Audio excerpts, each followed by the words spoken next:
Welcome to Television Sydney News. I'm Melanie Kembry. It's great to have you with us. In this bulletin, families reunited after a nursing home fire, a young soccer player off to Spain, and it's a bug's life for one Westmead scientist.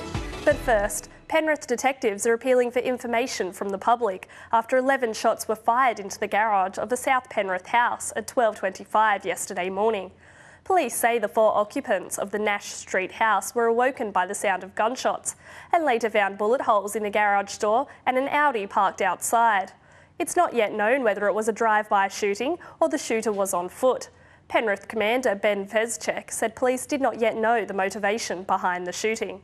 Anyone with information should contact Crime Stoppers. Distraught relatives have been reunited with family members who survived the Quakers Hill nursing home fire last Friday.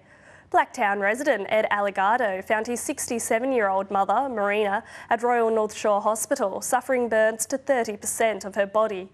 He said his mother was in a very serious condition because of the burns and her age. A 35-year-old registered nurse from Quakers Hill was charged with 4 additional counts of murder when he appeared at Central Local Court yesterday, taking the total to 8 murder charges. He did not apply for bail and the case was adjourned to February. 2 teenage brothers charged with stabbing another teenager in Holroyd Gardens say they will plead not guilty.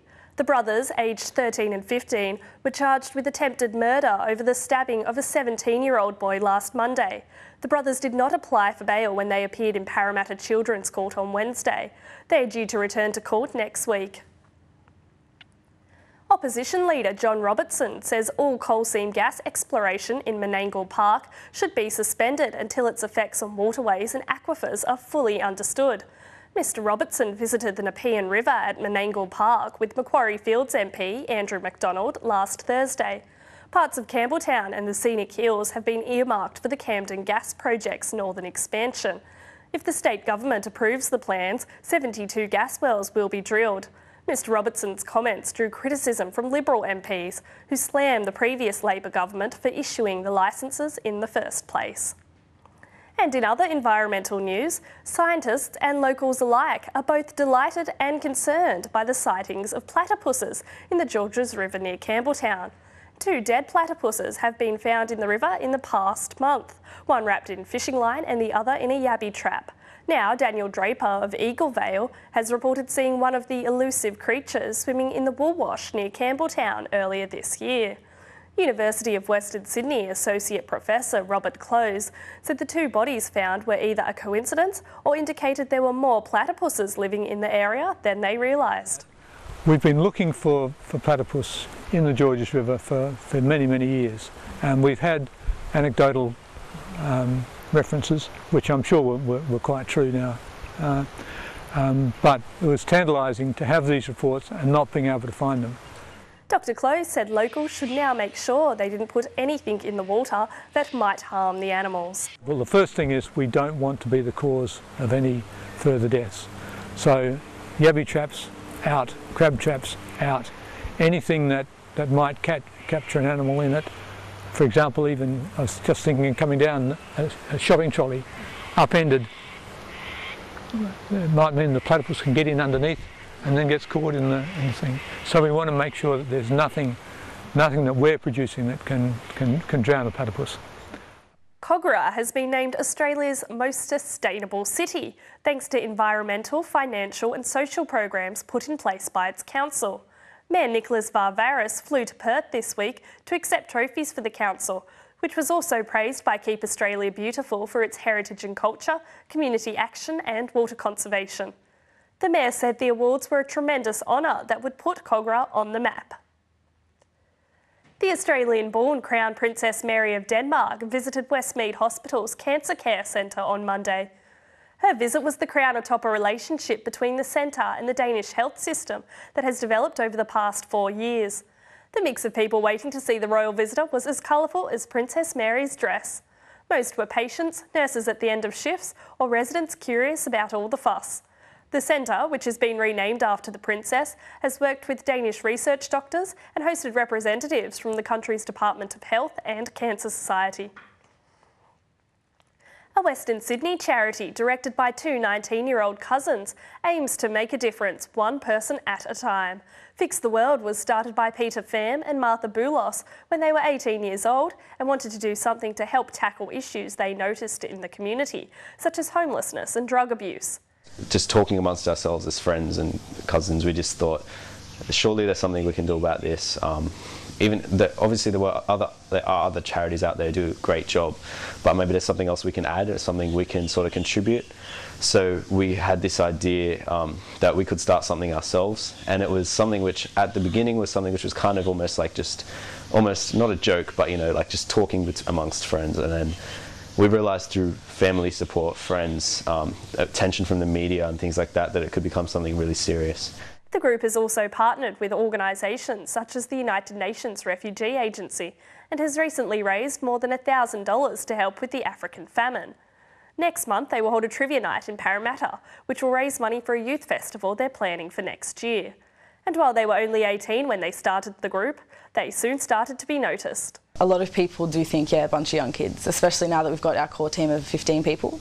Some of the times people might just think, if they see it, like judging the book for its cover, it's a bunch of 18-year-olds. But once they see that we're serious, once they know that we've actually got, we're running meetings, we're running things like continually, they kind of take it more seriously once they see the inside of it. For tickets to the trivia night, you can visit the website or send an email to the address on your screen. Now, turning to sports news.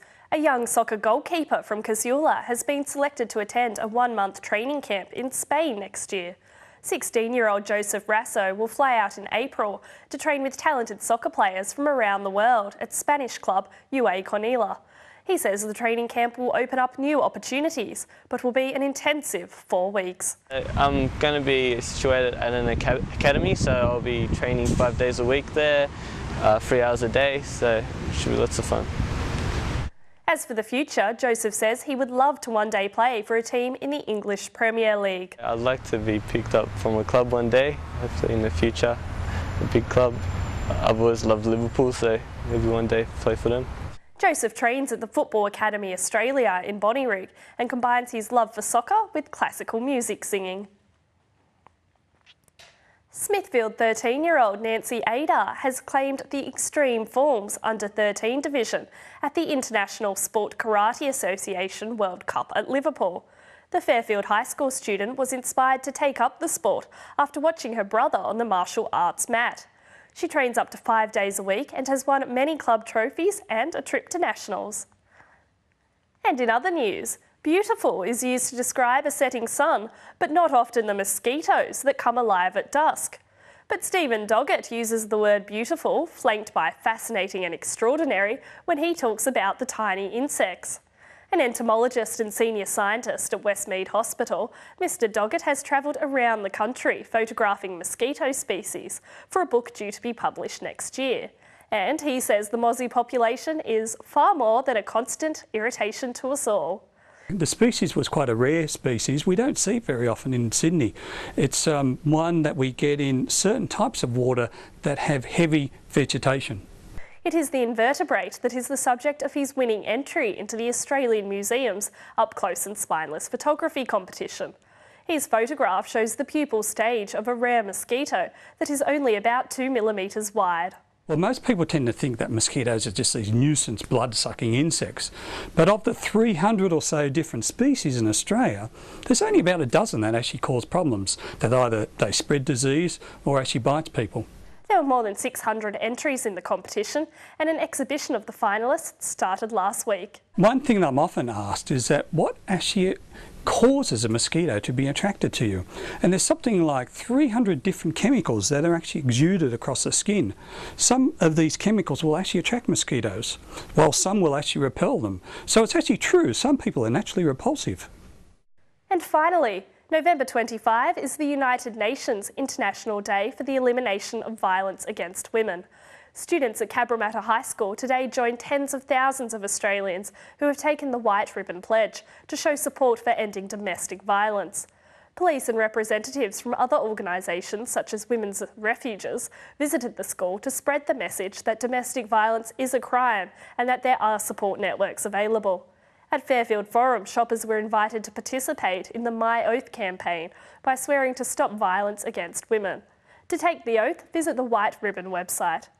And that's all the news we have time for today. For more information, you can go to tvs.org.au or pick up your local Fairfax newspaper. I'll see you next time.